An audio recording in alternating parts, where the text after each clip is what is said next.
Hello dear students, कैसे हैं आप? उम्मीद है सभी अच्छे होंगे, मस्त होंगे। चलिए, तो आज हम शुरू करते हैं present indefinite tense. Present indefinite tense also known as simple present tense means present indefinite tense को हम सिंपल प्रेजेंट टेंस के नाम से भी जानते हैं। It denotes the stative and habitual और इटर्नली ट्रू एक्शन। मीन्स हम इसको इस तरह से बताते हैं कि जैसे कोई चीज़ रेगुलर होती है, हो रही है। जैसे हम रोज़ खाना खाते हैं, हम रोज़ सोते हैं, हम रोज़ खेलते हैं, हम बातें करते हैं। The present indefinite tense is formed by combining the subjects with the verbs first form with s और es। प्रेजेंट इंडेफिनिट टेंस को बनाने के लिए हम क्या करते हैं, जो सब्जेक्ट होता है मीन्स काम करने वाला, सब्जेक्ट के साथ हम वर्ब की फर्स्ट फॉर्म का यूज़ करते हैं और उसके साथ हम उस वर्ब में एस या ई एस जोड़ देते हैं। अब हम देखते हैं कि ये हम एस और ई एस कब जोड़ते हैं। यूजेस ऑफ एस और ई एस। वर्ब की फर्स्ट फॉर्म के साथ एस या ई एस का यूज़ किया जाता है। जैसे हम डू के साथ ई एस लगाते हैं, और ये कब लगाया जाता है, अगर हमारा जो सब्जेक्ट है वो सिंगुलर नंबर में है। जैसे ही, शी, इट, राम, मोहन, सिमरन, इस तरह के नाम जब हमारे सामने आते हैं, सिंगल नंबर, एक व्यक्ति या एक चीज़ हमारे सामने है, तो उसके लिए हम first form of verb plus S और ई एस का यूज़ करते हैं। उसके बाद हम ऑब्जेक्ट्स यूज़ करते हैं। Generally simple present tense is use to indicate an action which happens always, regularly, every day, daily, normally, generally, usually और ओकेजनली।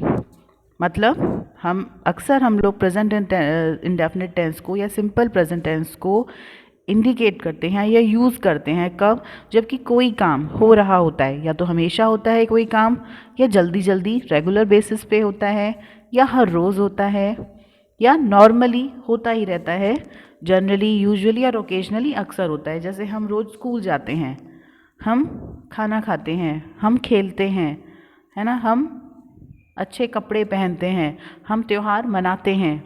चलिए, present indefinite affirmative sentences simple tense. Present indefinite tense में affirmative यानी कि simple sentence बनाने का structure क्या है।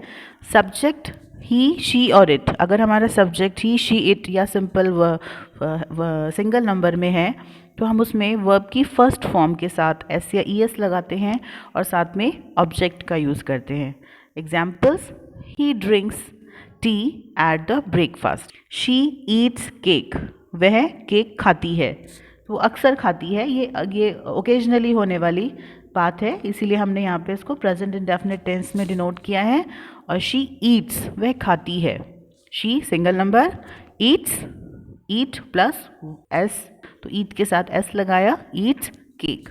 ही goes to school, he single number pronoun, goes, go plus E S, goes to school, he goes to school. She understands English. She single number subject. She understand is a verb, समझना plus s, तो she understands English, वो English को समझती है। It mixes the sand and water. It mixes, ये mix करता है पानी और रेत को। तो यहाँ it जो है ये किसी एक चीज़ के लिए, एक ऑब्जेक्ट, सब्जेक्ट के लिए, कोई एक मटेरियल है उसके लिए बताया जा रहा है, उसका नाम ना बताकर उसको प्रोनाउन में इंडिकेट कर रहे हैं। He tries very hard. He subject, verb की first form try plus E S, tries very hard. She enjoys playing piano. She enjoys, she single number, enjoys, enjoy plus S, playing the piano, piano को बजा रही है या piano के साथ खेल रही है। चलिए आगे देखते हैं। Structure 2, subject I, you, we, they के साथ हम वर्ब की फर्स्ट फॉर्म को यूज़ करते हैं। इसमें हम एस या ई एस का यूज़ नहीं करते। कौन से वर्ड्स के साथ? अगर वो आई है, अगर हमारा सब्जेक्ट आई है, यू है, वी यानी प्लूरल नंबर है, दे यानी प्लूरल नंबर है, तो उनके साथ हम वर्ब की फर्स्ट फॉर्म का यूज़ करते हैं, उनमें एस या ई एस नहीं लगाते। उसके बाद ऑब्जेक्ट का यूज़ किया जाता है। Let's see some examples. I always speak the truth. मैं हमेशा सच बोलता हूँ। We live in Delhi. हम दिल्ली में रहते हैं। We प्लूरल नंबर है, इसलिए live के साथ एस या ई एस का यूज़ नहीं हुआ है।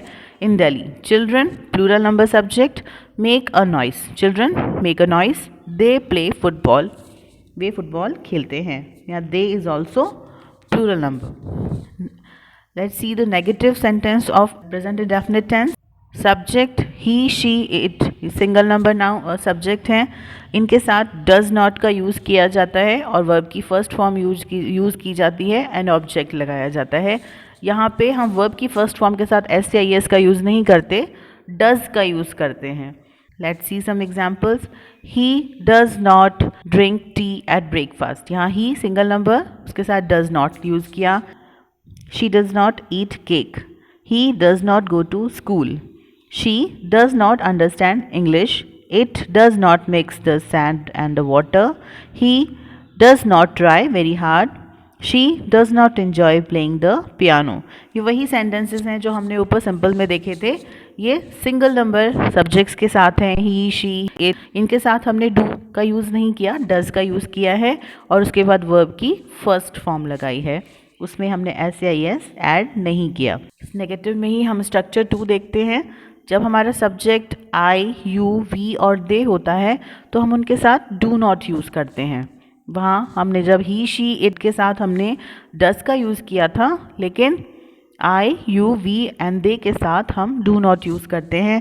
After that we will use verbs first form and then object. Let's see the examples. We do not live in Delhi, we are the plural number, so we use do not. Children do not make a noise, they do not play football, I do not go to school। चलिए तो अब देखते हैं present indefinite tense का interrogative sentence. इसमें 2 structures हैं। पहले structure में हम किसी भी वाक्य में डू या डज का प्रयोग सबसे पहले करके उसके बाद सब्जेक्ट, फिर वर्ब की फर्स्ट फॉर्म और फिर ऑब्जेक्ट का यूज़ करते हैं और सेंटेंस फॉर्मेशन बंद करते हैं। किसी सेंटेंस में डू या डज सबसे पहले कब लगाया जाता है? जब उस वाक्य में, उस सेंटेंस में क्या शब्द सबसे पहले आता हो। Let's see some examples. Does he drink tea, क्या वह चाय पीता है? डज शी ईट केक, क्या वह केक खाती है? Does he not go to the school, क्या वह स्कूल नहीं जाता है? Does we live in Delhi, क्या हम दिल्ली में रहते हैं? Does the children make a noise, क्या बच्चे शोर मचाते हैं? डू दे प्ले फुटबॉल, क्या वे फुटबॉल खेलते हैं? Do you go to the school, do you go to the school, क्या वे स्कूल जाते हैं? इन सभी सेंटेंसेस में क्या शब्द सबसे पहले आया है उस क्या शब्द को इंडिकेट करने के लिए डज या डू का प्रयोग किया गया है। इसके बाद इंट्रोगेटिव सेंटेंस का स्ट्रक्चर 2, ये वो सेंटेंसेस हैं जिसमें कब, कहाँ, क्यों, कैसे, कौन आदि शब्द सबसे पहले वाक्य में प्रयोग किए जाते हैं और इंग्लिश फॉर्मेशन करने के लिए हम उन शब्दों का इंग्लिश वर्ड्स यूज़ करते हैं, जैसे when, what, where, why, how, who, whom etcetera. तो हम इसका स्ट्रक्चर देख लेते हैं। इसका स्ट्रक्चर है क्वेश्चन वर्ड डू या डज, उसके बाद सब्जेक्ट, फिर वर्ब की फर्स्ट फॉर्म और उसके बाद ऑब्जेक्ट, अगर सेंटेंस में कोई ऑब्जेक्ट है तो, वरना नहीं। तो आइए हम इसके कुछ एग्जाम्पल्स देख लेते हैं। When does he drink T, when कब, ही ड्रिंक टी उसने चाय पी, वो कब चाय पीता है। तो यहाँ कब शब्द के लिए हमने व्हेन का यूज़ किया है, साथ में डज और उसके बाद वर्ब की फर्स्ट फॉर्म। इसी तरह से व्हाट डज शी ईट, वह क्या खाती है, यहाँ क्या के लिए व्हाट, उसके बाद डज और ईट की first form. Where does he go, वह कहाँ जाता है, वेयर कहाँ के लिए where, does he go verb की फर्स्ट फॉर्म गो। ठीक इसी तरह से वाई डू दे रीड, वे क्यों पढ़ते हैं, यहाँ क्यों के लिए वाई वर्ड आया है, उसके बाद डू, क्योंकि जो सब्जेक्ट है दे वे प्लूरल नंबर में है, इसलिए हमने यहाँ डज की जगह डू का यूज़ किया है और उसके बाद रीड की फर्स्ट फॉर्म, वर्ब की first form read. How do we come, हम कैसे आते हैं, हाउ कैसे, डू वी क्योंकि प्लूरल नंबर प्रोनाउन है, सब्जेक्ट है जो कि प्लूरल नंबर में दिया गया है, इसलिए हमने इसके साथ डू का यूज़ किया है और उसके बाद हम कम लिखेंगे, हम कैसे आते हैं। अब इसके बाद अगर आपके सेंटेंसेस में और भी कुछ ऐड होता है तो वो आप इसके बाद में लगा सकते हैं। जैसे how do we come to school, how do we come to market, how do we come to home.